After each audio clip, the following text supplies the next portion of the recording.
Are the minority liaisons in schools connected to the Diversity Council?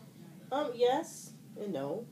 I think the jobs of minority liaisons are very limited to what they do and their capacity. But we do try to work with them when we're trying to organize and get groups together of students for, like, focus groups or like after-hours trainings and programs and things like that. Or just for volunteerism, you know. There's some kids that want to volunteer for after-school stuff. Mm-hmm. I'm kind of hogging it here. Do you have any questions about Diversity Council or Spark Training you want to ask? I guess my main question was, you know, in all your programs, like what specifically are you sort of doing to break down cultural barriers that kids see when it's like the similarities between cultures are just like incredible, and the way people think is just all the same, and making kids understand that people from different countries aren't actually that different. All the lessons are age appropriate. They're strictly in accordance to Minnesota curriculum guidelines. So each grade, like in kindergarten, we talk about same and different. In first grade, we talk about, I don't know, first grade, I'll say second grade. Second grade, we teach kids about disabilities, other students who have disabilities. And we do little activities with them, like read books to them about what it's like to be in a wheelchair, or if you were blind. We give them Braille cards. Third grade, we have a banana exercise, where we show kids that each banana is different, but they're all part of a bunch. So you can still be the same, but on an individual level. Fourth grade, we talk about race and how people, just because of differences, like, you know, I have brown eyes, you have blue eyes, and we can somehow just say, because you have blue eyes, you're better than me. But that's just like, you know, a stereotype. What does stereotype mean? Why do we reinforce those negative stereotypes? And then actually stereotypes, for the most part, are all usually negative. Even if you say, oh, I'm Asian, I'm good at math, it reinforces negative stereotypes for people who are Asian and not good at math. So how do they live up to that? And we basically just ask kids questions, and then we talk to them about it. We have them critically think. We ask them, well, how do you think? How would you respond in this scenario? Like if you saw a Muslim woman being not given service at a counter, would you think that was a good thing, or would you think that's a bad thing? Would you stand up for that person? So we just ask the kids different questions about why we do the things that we do. Why do we have these stereotypes and prejudices about people? And then understanding that prejudice can lead to discrimination, which also, you know, young people live with the idea of discrimination as young people because, you know, they go to the mall and they go to a store and they may get followed around because the store person might think that they're going to steal because they're a teenager. So we just kind of use comparisons of like empathy and critical thinking and helping students understand that self-esteem is important for everyone to be able to get along. So yeah, I mean it's pretty it's fairly intense as the grades go higher and higher. We talk a little bit about Minnesota history in middle school, how there were black pioneers, black civil rights people, and the history that we don't learn about Minnesota, that there were actually black people in the 1800s. There were? That actually made huge differences. We just try to open young people's eyes to things that they didn't know or understand, because that's mostly what it's about. It's about lack of information and understanding. So we bring them new information that they probably wouldn't learn from TV or from classrooms or from their parents. And we're just basically a wealth of knowledge. in light of some of the things that have happened in our community in the past year or two, has there been an increase in demand for some bullying prevention work in schools? There's been a lot. There's been a ton.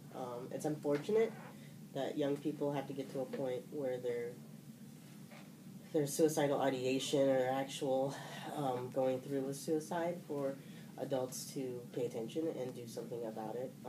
I would have hoped that we would have learned a long time ago the best way to prevent young people from hurting themselves if we could just teach them to love themselves and love each other just the way that they are. But I don't know how that message got lost.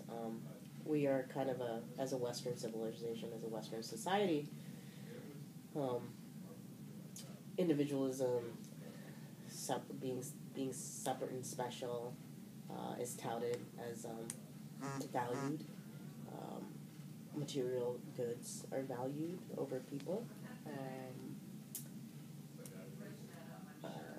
The faith-based belief systems, supposedly that can be hurtful and harmful, is valued. Violence and the over-sexualization of women and girls is valued.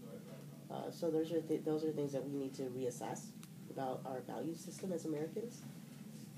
When you watch TV and you're on the internet, or you look at media and how media talks about society, it's a good gauge of where we're going or where we're at. With the recent Colorado shooting. There's two stories to that, right? So you have a guy that comes in and shoots up everybody up, but then you have people who throw themselves over other people. So there is innate good in us, and it happens when in tragic and traumatic times. But also, society reinforces our negative thoughts, and also people who may have mental illnesses, who are not getting the help that they need. It's unfortunate that we don't value health and human services more, because we kind of have gotten to a point where it's a kind of a dog-eat-dog world, and people should just step on each other to get ahead in life, and I don't think that's true, especially as we're moving forward as a global society. I mean, if you look at Google, you look at successful businesses, they're all in cooperation with each other. And not like Wall Street, who was at this time not doing very well. Right. So things are moving and changing, and if we don't move and change with it, we will basically not exist. We will, kill ourselves off. I mean, which we are doing with nature. So, and we know. As we now know where I stand on evolution.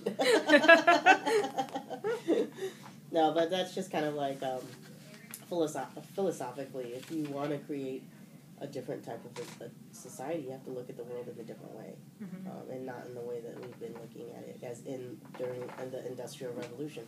And look at education itself. We've been doing the same thing for the last 50 years. We've been teaching young people in buildings that are similar to jails and prisons to move towards an industrial, factory worker.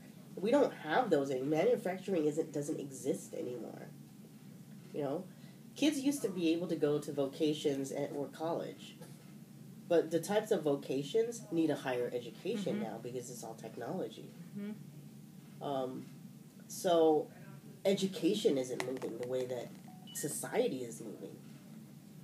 And we're really kind of at a loss. So we're kind of running around with our chickens with our heads cut off, trying to find solutions, but it's more reactive than proactive, and we had an opportunity a long time ago to be more proactive. But of course, with taxes being cut from education and from health and human services, we are now dealing with the consequences of what we thought was a good idea 20 years ago.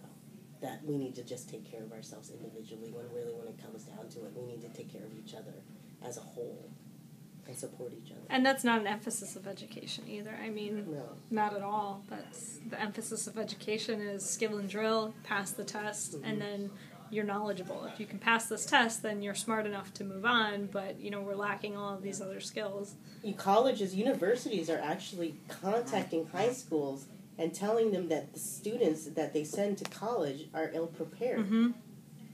I mean, there's never been such a high rate of need for remediation in college because I mean, I noticed it when prepared. I was a non-traditional student in college. I went a little bit later, and I noticed the difference between students right out of high school and myself because, you know, it's much easier for me to be given an assignment and say, okay, well, I'll ask a couple of questions, clarifying questions, and then go forward with that. A lot of the students need hand-holding still to be like, okay, well, what is the process that I need to do to be able to get an A? And really, it's not about that when it comes down to, like, life. And what I do for my job, I think, to be honest, if I was educated in this system now, I don't think I would be as successful as I am in my job. Just because your job is sort of vague and doesn't have very strict my parameters job is and it's interpretive. Basically, there's new things that come at me every day, new requests. People are asking me to do something different every day, so I have to cater my lessons depending on the needs of the group. You know, if somebody says, well, we need an anti-bullying program for parents or for this grade, or we need something to talk about religion or race or, you know, gender differences or LGBTQ. Those are like those are all very different but similar, but how I would deliver it depends on the group too and what I want them to glean from that lesson. It takes a lot of thinking on my part and forethought. And for the most part, you know, a sense of like, if I fail, it's okay. Because I learned from it, and I don't think a lot of students get that nowadays. And that failure actually is positive feedback. And that's why a lot of kids who are all very academic centered, and they get stressed out. They're all like on anti-anxiety medication because they're studying for an exam, and they freak out and can't do it. Really? And when you go forward into a job situation, and you have a deadline, and you need to turn in a report, you can't say, oh my God, I have to take my anti-anxiety medication, I can't do this. You need to just get it out. Or you lose your job. You know, you're not producing. And that's what it is. It's not, we need people to be able to be leaders. We need them to be effective. We need them to be able to think on their own and produce. But that's not what is, when it comes down to funding, we want numbers. Yep. We want to know how many kids are passing. And if they're... it's all about data-driven decision-making. That's the but buzzword. Luckily, Minnesota has gotten a waiver from the No Child Left Behind fiasco. That does not mean, however, that we won't still be collecting data in some shape or form. There will be performance tests and exams, because it's really hard. How can you know if you're doing a good job, right? As a teacher, as an administrator, if you don't at least test the kids and see if they're learning. But then also, it doesn't mean if you're taking. I think if you're doing these tests and exams and you're getting this data, and the data, sometimes people create exams to get the data that they want, to continue getting the funding they need. Instead of using the data and changing the way they teach to get better results.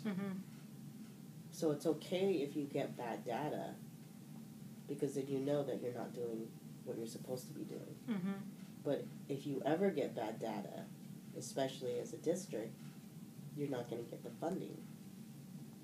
So that's just something to think about.